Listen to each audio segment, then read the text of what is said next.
ಜಿಲ್ಲೆಯ ಬಂಗಾರಪೇಟೆಯಲ್ಲಿ ತಾಯಿಯ ಹೆಸರಿನಲ್ಲಿದ್ದ ಜಮೀನನ್ನ ಅಳಿಯ ನಕಲಿ ದಾಖಲೆ ಸೃಷ್ಟಿಸಿ ಖಾಸಗಿ ಡೆವಲಪರ್ಸ್ಗೆ ಜಮೀನು ಮಾರಾಟ ಮಾಡಿದ್ದಾರೆ ಎಂದು ನಿವೃತ್ತ ಉಪನ್ಯಾಸಕರು ನ್ಯಾಯಕ್ಕಾಗಿ ಆಗ್ರಹಿಸಿದ್ದಾರೆ. ಅನಿಗಾನಹಳ್ಳಿ ಗ್ರಾಮದ ಬಳಿ ಸರ್ವೆ ನಂಬರ್ 37/1ರ 1.13 ಎಕರೆ ಜಮೀನಿನ 1 ಎಕರೆ 13 ಗುಂಟೆ ಜಮೀನಿನ ವಿವಾದವಾಗಿ ಯಾವುದೇ ಕಾಮಗಾರಿ ಮಾಡದಂತೆ ಕೋರ್ಟ್ ಮಧ್ಯಂತರ ಆದೇಶ ನೀಡಿದ್ರೂ ಖಾಸಗಿ ಡೆವಲಪರ್ಸ್ ಸಂಸ್ಥೆಯು ಕಟ್ಟಡ ಕಾಮಗಾರಿಯನ್ನು ನಡೆಸುತ್ತಿದೆ ಎಂದು ನಿವೃತ್ತ ಉಪನ್ಯಾಸಕ ಎಎನ್ಎಸ್ ಗೌಡ ಎಂಬುವವರು ಆರೋಪಿಸಿದ್ದಾರೆ. ಈ ಕುರಿತು ಮಾತನಾಡಿದ ನಿವೃತ್ತ ಉಪನ್ಯಾಸಕ ಎಎನ್ಎಸ್ ಗೌಡ ಅವರು, ವೆಂಕಟೇಶಪ್ಪ ಅವರು ನಕಲಿ ದಾಖಲೆ ಸೃಷ್ಟಿಸಿ ವಿಡಿ ಚಂದ್ರು ಅವರಿಗೆ ಜಮೀನು ಮಾರಾಟ ಮಾಡಿದ್ದು, ಬಳಿಕ ಚಂದ್ರು ಅವರು ಖಾಸಗಿ ಡೆವಲಪರ್ಸ್ ಸಂಸ್ಥೆಗೆ 22 ಗುಂಟೆ ಜಮೀನು ಸೇಲ್ ಮಾಡಿದ್ದಾರೆ ಎಂದಿದ್ದು, ಈ ಬಗ್ಗೆ ಮಾತನಾಡಿದ ಅವರು, ಕಳೆದ 6 ವರ್ಷಗಳಿಂದ ಕೋರ್ಟ್ನಲ್ಲಿ ಕೇಸ್ ಇದ್ದು ಯಾವುದೇ ಕಾಮಗಾರಿ ನಡೆಸದಂತೆ ಆದೇಶ ತಂದಿದ್ರು. ನ್ಯಾಯಾಲಯದ ಆದೇಶದ ವಿರುದ್ಧ ಕೆಲಸ ಮಾಡುತ್ತಿದ್ದಾರೆ ಎಂದು ನಿವೃತ್ತ ಉಪನ್ಯಾಸಕ ಎಎನ್ಎಸ್ ಗೌಡ ಆರೋಪಿಸಿದ್ದಾರೆ. ಎನ್ ಎಸ್ ಗೌಡರ ತಾಯಿಗೆ ಸೇರಿದ್ದು. ಆ್ಯಕ್ಚುಲಿ ಇದಾನು 3 ಜನರೇಷನ್ ಆನ್ಸಿಸ್ಟರ್ ಪ್ರಾಪರ್ಟಿ ಇದು. ವೆಂಕಟೇಶಪ್ಪ ಅವರು ಮನೆ ಅಳಿಯ ಅವರು. ಆ್ಯಕ್ಚುಲಿ ಅವ್ರಿಗೆ ಈ ಪ್ರಾಪರ್ಟಿ ಸೇರೋದಿಲ್ಲ. ಆದರೂ ಏನು ಮಾಡಿದ್ದಾರೆ ಅಂತಂದರೆ ಇವರು ಅದನ್ನ ಇರ್ಗಪ್ಪ ಅಂತ, ಆ್ಯಕ್ಚುಲಿ ಅವ್ರ ತಂದೆ ಹೆಸರು ಬಂದ್ಬಿಟ್ಟು ಮುನಿಂಗಪ್ಪ. ಇವ್ರು ಇರ್ಗಪ್ಪ ಮಗ ಅಂತೇಳಿ ನಮ್ಮ ಮನೇಲಿ ಇದ್ದರು, ಅಳಿಯನೇ ಆಗಿದ್ದರು. ಇರ್ಗಪ್ಪನ ನಮ್ಮ ತಂದೆ ಅಂತ ಅಂದ್ಬಿಟ್ಟು ಫೋರ್ಜರಾಗಿ ಡಾಕ್ಯುಮೆಂಟ್ಸ್ ಮಾಡ್ಕೊಂಡಿದ್ದಾರೆ. RTC ಮಾಡ್ಕೊಂಬಿಟ್ಟು ವಿಡಿ ಚಂದ್ರು ಮಾರಾಕಿದ್ರು. ಇದು 1 ಎಕರೆ 23 ಗುಂಟೆ. ಫಸ್ಟ್ 15 ಗುಂಟೆ ಮಾಡಿಕೊಟ್ರು. ನೆಕ್ಸ್ಟು ಮಿಕ್ಕಿದ್ದು 33 ಗುಂಟೆ ಅವರು ಪರವಾದೆ ಮಾಡಿದ್ದಾರೆ. ವಿಡಿ ಚಂದ್ರುಯಿಂದ ಸನ್ಮಾರ್ಗ ಶೆಲ್ಟರ್ಸ್ ಪ್ರೈವೇಟ್ ಲಿಮಿಟೆಡ್ ಅವರು 15 ಗುಂಟೆ 21 ಗುಂಟೆ ಅವರು ತೊಗೊಂಡಿದ್ದಾರೆ. ತೊಗೊಂಬಿಟ್ಟು ಅವ್ರೇನು ಮಾಡಿದ್ರೆ ಈಗ ಇಲ್ಲಿ ಕನ್ಸ್ಟ್ರಕ್ಷನ್ಸ್ ಎಲ್ಲ ಮಾಡ್ತಾಯಿದ್ದಾರೆ. ನಾವು ಕೋರ್ಟ್ಗೆ ಹೋದ್ವಿ. ಕೋರ್ಟ್ಗೆ ಹೋದಲ್ಲಿ ಮಾಡಿದ್ರೆ ಇಂಟ್ರಿಮ್ ಆರ್ಡರ್ಸ್ ಪಾಸ್ ಮಾಡಿದ್ರು. ಯಾವುದೂ ಇಂಜೆಕ್ಷನ್ ಆರ್ಡ್ರ್ ಪಾಸ್ ಮಾಡಿದರು. ಯಾವುದಕ್ಕೂ ನೀವು ನೆಕ್ಸ್ಟ್ ಕನ್ಸ್ಟ್ರಕ್ಷನ್ ಯಾವುದು ಮಾಡಬಾರ್ದು, ಕೋರ್ಟ್ ಇತ್ಯರ್ಥ ಆಗೋವರೆಗೂ ಅಂತ ಮಾಡಿದರು.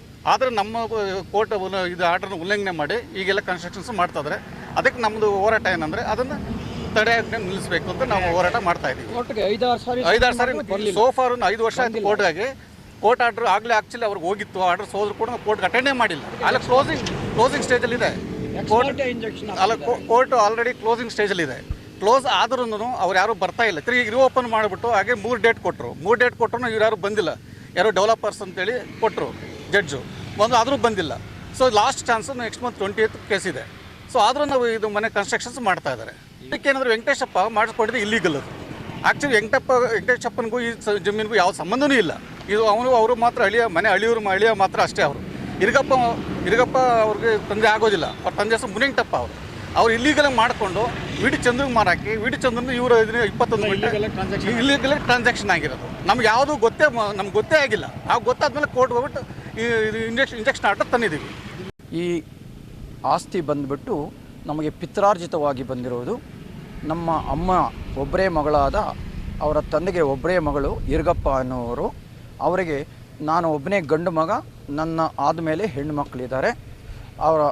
ಅವರಿಗೆ ನನಗೆ ಗೊತ್ತಿಲ್ಲದಂಗೆ ಅವರು ಇದನ್ನು ಪರಭಾರೆ ಮಾಡಿರುತ್ತಾರೆ. ಅದನ್ನು ನಾವು ತಿಳಿದ ತಕ್ಷಣ ಕೋರ್ಟಿಂದ ತಡೆಯಾಜ್ಞೆ ತಂದಿರುತ್ತೇವೆ. ಆ ತಡೆಯಾಜ್ಞೆಯನ್ನು ಉಲ್ಲಂಘಿಸಿ ಅವರು ಈ ಕಟ್ಟಡ ನಿರ್ಮಾಣ ಹಾಗೂ ಡೆವಲಪ್ಮೆಂಟ್ ವರ್ಕ್ಸ್ನ ಮಾಡ್ತಾ ಇದ್ದಾರೆ. ಸರ್ವೆ ನಂಬರ್ ಬಂದ್ಬಿಟ್ಟು 37/1 1 ಎಕರೆ 13 ಗುಂಟೆ ಹೆಸರಿಗೆ ಪರಭಾರೆ ಆಗಿದೆಯಾ. ಮೊದಲ ಹಂತದಲ್ಲಿ ವಿಡಿ ಚಂದ್ರು ಅನ್ನೋವರಿಗೆ ಪರಭಾರೆ ಆಯಿತು 1 ಎಕರೆ 13 ಗುಂಟೆನು. ತದನಂತರದಲ್ಲಿ 2ನೇ ಹಂತದಲ್ಲಿ ಇದನ್ನು ಇದು ಸನ್ಮಾರ್ಗ ಎಂಟರ್ಪ್ರೈಸಸ್ ಅನ್ನೋರು, ನಿಶಾಂತ್ ಅನ್ನೋರು ವಿಡಿ ಚಂದ್ರು ಅನ್ನೋರ ಮುಖಾಂತರ ಒಂದು ಪೋರ್ಷನ್ ಎಷ್ಟು ಗುಂಟೆನಪ್ಪ 21 ಗುಂಟೆಯನ್ನು ಮಾಡ್ಕೊಂಡಿರ್ತಾರೆ. ಉಳಿದ ಇದು ಚಂದ್ರು ಅವರ ಹೆಸರಿನಲ್ಲೇ ಇರುತ್ತೆ. ಚಂದ್ರು ಅನ್ನೋರು ಫಸ್ಟ್ ಪರ್ಚೇಸರು. ಇಲ್ಲ ಏನಿಲ್ಲ, ಅವ್ರು ಬೆಂಗಳೂರಿನವರು. ದಶರಥ ರಾಮ್ ಶೆಟ್ಟಿ ಅನ್ನೋರ ಮಗ KR ಪುರಂ. ಗೊತ್ತಿಲ್ಲ ನಮಗೆ ಗೊತ್ತಿಲ್ಲದೆ ಆಗಿರೋದು ಇದು ನಮ್ಮ ನೋಟಿಸ್ಗೆ ಬರದೇ ಆಗಿರೋದು. ಅದು ತಾಯಿಯವರ ಹೆಸರಿನಲ್ಲಿರ್ತಕ್ಕಂಥ ಜಮೀನನ್ನು ನಮ್ಮ ತಾಯಿಯವರ ಅಳಿಯಂದರು, ಮೊದಲನೇ ಅಳಿಯಂದರಾದಂತಹ ವೆಂಕಟೇಶಪ್ಪ ಎನ್ನುವರು ಮುಟೇಷನ್ ಮಾಡಿಸ್ಕೊಂಡು ಈ ಪೀಸನ್ನು ಮಾತ್ರ ಮಾರಿದ್ದಾರೆ ದಶರಥ ವಿಡಿ ಚಂದ್ರು ಅನ್ನೋರಿಗೆ.